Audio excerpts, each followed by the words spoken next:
Hello friends, welcome back to my channel. आज का हमारा टॉपिक है ओबेसिटी मीन्स मोटापा, जो कि एक बहुत बड़ा प्रॉब्लम बन चुका है और इसके चलते कई अन्य बीमारियां को भी होने की चांसेस बढ़ जाती है हमारे बॉडी में। तो आइए जानते हैं कि ओबेसिटी क्या है और क्यों होता है, कॉम्प्लिकेशन क्या हो सकते हैं इसके, या फिर इसके साइड इफ़ेक्ट्स क्या हो सकते हैं, या ओबेसिटी को कम कैसे की जा सकती है। तो पूरी डिटेल में आज हम जानते हैं ओबेसिटी के बारे में। तो पूरी वीडियो के एंड तक बने रहें पूरी जानकारी के लिए। वीडियो को लाइक शेयर भी करना ना भूलें लोगों की जानकारी के लिए। तो हम ओबेसिटी को डिफ़ाइन कैसे करते हैं। मेडिकली हम कहते हैं excess of adipose tissue mass in body is defined as obesity, या फिर excess of fat cell in the body is defined as obesity। Body में फैट सेल की अमाउंट ज़्यादा हो जाती है, उसी को हम सब ओबेसिटी कहते हैं। मतलब कि जब हमारे बॉडी में फैट सेल ज़्यादा होने लगते हैं तो उस कंडीशन को ओबेसिटी कहते हैं, या मोटापा को ही इंग्लिश में ओबेसिटी बोलते हैं। जब आपका बॉडी वेट ज़्यादा होगा 20% आपके आइडियल बॉडी वेट से, तो वो ओबेसिटी के क्राइटेरिया में आएगा। आपको ये जानकर हैरानी होगा कि इंडिया में एडल्ट्स जो हैं उनमें 30 to 60% ओबेस और ओवर वेट में आते हैं। अब जानते हैं कि इसे मेजर कैसे किया जाता है।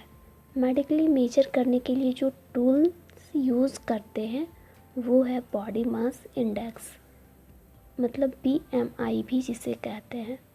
तो हम बॉडी मास इंडेक्स को मेजर करने के लिए जो लेते हैं वो है आपके बॉडी का वज़न होता है, उसे केजी में लेते हैं और उसे डिवाइड करते हैं हाइट इन मीटर स्क्वायर में। आफ्टर दिस प्रोसेस जो आती है उसी ही हम बॉडी मास इंडेक्स कहते हैं, या फिर BMI कहते हैं। ये पाया गया है कि जिनमें भी BMI 25 से ज़्यादा होता है, बहुत सारे रिसर्च ने पाया है कि यदि किसी का BMI 25 से ज़्यादा है तो वो ओवरवेट में आएंगे और चांसेस होती है कि वो ओबेस की ओर जाए। तो नॉर्मल बॉडी मास इंडेक्स होती है वो है 18 to 24, जो नॉर्मल बॉडी मास इंडेक्स मानी जाती है। अब जिसका वज़न ज़्यादा होता है ये ज़रूरी नहीं है कि वो ओबेसिटी के अंदर आए, क्योंकि लंबे लोगों में जिनका बोन मास ज़्यादा होता है या मसल्स मास ज़्यादा होता है तो ऑब्वियसली उनका वेट ज़्यादा होगा, लेकिन वो ज़रूरी नहीं है कि वो ओबेस के अंदर आए। मोटापा तब होता है जब आप ज़्यादा खाएंगे, मीन्स न्यूट्रिशन ज़्यादा होगा और हम खर्च कम करेंगे। डेली एक्टिविटी में कोई भी काम कर नहीं रहे हैं, बस खाए जा रहे हैं। यदि आप ज़्यादा खाएंगे और खर्च कम करेंगे तो वो जो हमारे बॉडी में एनर्जी बन रही है वो एक्यूमुलेट होती चली जाती है, मतलब सारा एनर्जी जमा हो जाएगा बॉडी में वो फैट के रूप में, और जिसके चलते ओबेसिटी या मोटापा हो जाएगा। लेकिन ये इतना सिंपल नहीं है। एक्सेस खाना, ज़्यादा खाना या फिर ज़्यादा भूख लगने का मतलब ये नहीं है कि आपको ओबेसिटी हो जाएगी। इसके पीछे के कारण और भी हैं, जैसे कि एंडोक्राइन, मेटाबॉलिक या जेनेटिक कारण के वजह से भी ओबेसिटी होती है। नेक्स्ट, क्योंकि आपने अपने सराउंडिंग्स में बहुत सारे लोगों में देखा होगा कि कुछ लोग होते हैं जो बहुत ज़्यादा खाना खाते हैं और एक्सरसाइज भी बिल्कुल नहीं करते, या फिर डेली एक्टिविटी भी ना के बराबर करते हैं, फिर भी वो मोटे नहीं होते हैं, उनमें ओबेसिटी नहीं आती है। उसके पीछे के रीज़न होते हैं बेसल मेटाबॉलिक रेट, मतलब वो रेस्टिंग स्टेज में ज़्यादा खर्च करते हैं, इसलिए वो मोटे नहीं होते हैं दूसरों की तुलना में। Now what are the cause of obesity. अब ओबेसिटी के कारण जानते हैं कि किन किन कारणों की वजह से ओबेसिटी होने के चांस होते हैं या फिर ओबेसिटी हो जाती है। तो ओबेसिटी ये जो है मोटापा, ये सभी एज ग्रुप में होता है। कोई लिमिट नहीं है कि इस एज में ही होगा, सारी एज में होता है। ये मेल एंड फीमेल दोनों में होता है। और ये फिज़िकल एक्टिविटी जैसे कि ये वेरी कॉमन है उनमें जिनमें सेडेंटरी हैबिट्स हो कंपेयर टू एक्टिव हैबिट लोगों में। जो वर्क करते हैं उनकी तुलना में जो खाते हैं और काम नहीं करते हैं उनमें ज़्यादा पाया गया है। साइकोलॉजिकल फैक्टर, जो ज़्यादा खाते हैं, जो लोग ज़्यादा ओवर ईटिंग करते हैं उनमें भी ओबेसिटी होती है। इकोनॉमिकल बैकग्राउंड, जो ज़्यादा कंज्यूम करते हैं protein, fat and carbohydrate in their diet, जो अपने डाइट में खाने में ज़्यादा प्रोटीन, फैट या फिर कार्बोहाइड्रेट जो ज़्यादा लेते हैं उनमें भी ओबेसिटी के चांसेस ज़्यादा होते हैं। इंडोक्राइन कॉज, हो सकता है कि इंडोक्राइन कॉज में फीमेल्स को हाइपोथायरॉयडिज्म हो जिसके कारण उनमें ओबेसिटी हो रही हो, या फिर मेंसेस प्रॉब्लम आती है जिसके कारण, या फिर प्रेगनेंसी में भी ओबेसिटी देखा गया है। Next, genetic factor also cause obesity, genetic factor भी कॉज करते हैं ओबेसिटी। तो इन सारे कारण के वजह से ओबेसिटी हो सकती है और होने के चांसेस होते हैं।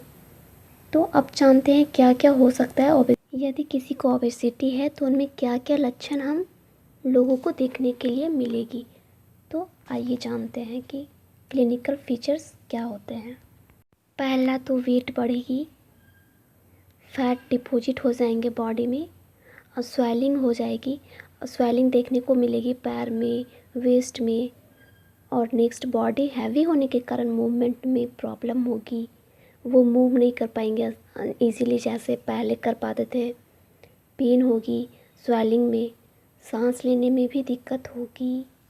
और इसके बाद हम सबको देखने के लिए मिलेगी वो उनको प्रॉब्लम होगी उठने में, बैठने में दिक्कत आएगी। और एक सबसे बड़ा प्रॉब्लम है वो है उनको कोई भी ड्रेसेस हो गए, शूज़ हो गए, ये सारी चीज़ें में दिक्कतें आएंगी, उनको सही से नहीं आएंगी कोई भी कपड़े। तो अब जानते हैं now what are the complication of obesity. Obesity के कारण कई अदर बीमारियां भी हो जाती है, जैसे कि यदि आपको ओबेसिटी है तो joint pain, hypertension, diabetes, gout infection, ये तो कुछ कॉम्प्लिकेशन है ओबेसिटी के। इसके अलावा भी और भी कॉम्प्लिकेशंस होते हैं। अब बात करते हैं ट्रीटमेंट की कि इसको हम लोग यदि किसी को ओबेसिटी हो गया तो हम सब इसको मैनेज कैसे करेंगे ओबेसिटी को। तो सबसे पहले डाइट कंट्रोल करना पड़ेगा। डाइट में पर्याप्त मात्रा में प्रोटीन हो, लेकिन फैट और कार्बोहाइड्रेट जो है उसे बिल्कुल कम करना है, कम मात्रा में लेना है। प्रोटीन जो है वो पर्याप्त मात्रा में होनी चाहिए। डाइट को कंट्रोल करना है। एक्सरसाइज के थ्रू हम लोग कंट्रोल कर सकते हैं, एक्सरसाइज करनी चाहिए। ड्रग्स कुछ होते हैं जैसे कि एपेटाइट को सप्रेस करने के लिए, यदि आपको ज़्यादा भूख लगती है तो एपेटाइट को सप्रेस करने वाली ड्रग ले सकते हैं। डाइट कंट्रोल करना तो है, एक्सरसाइज करना है। इसके अलावे हम सबको अवॉइड करना है जो है अल्कोहल। अल्कोहल को भी अवॉइड करनी है, अवॉइड मतलब नहीं लेनी है। तो ये सारे कुछ उपाय हैं जिसको हम लोग फॉलो करके ओबेसिटी को कम कर सकते हैं, ट्रीट कर सकते हैं। तो आज के लिए इतना ही। आई होप ये वीडियो आपको पसंद आई होगी। मैं जितना कुछ भी ओबेसिटी के बारे में बताई, ये जो भी ओबेसिटी के पेशेंट हैं उनमें ये सारे सिम्टम्स, ये सारे लक्षण उनमें देखने को मिलेगी। और ये सारे जो हमने मैनेजमेंट बताए हैं, इन जैसे कि डाइट कंट्रोल, एक्सरसाइज, ड्रग, इसके अलावे भी होती है सर्जरी। तो ये सारी चीज़ों के सहारे हम ओबेसिटी को कम कर सकते हैं। और हम सबों को ध्यान में रखना है कि हम ओवर ईटिंग ना करें, या फिर अपनी डाइट में बैलेंस डाइट ही खाएं हम लोग। जैसे कि बहुत सारे लोग होते हैं जो बहुत ज़्यादा ऑयली चीज़ वगैरह, बटर खाते हैं तो उन सारी चीज़ों को कम करना है अपने डाइट में। और जिन्हें हैं वो तो उन्हें ना ही लेना है।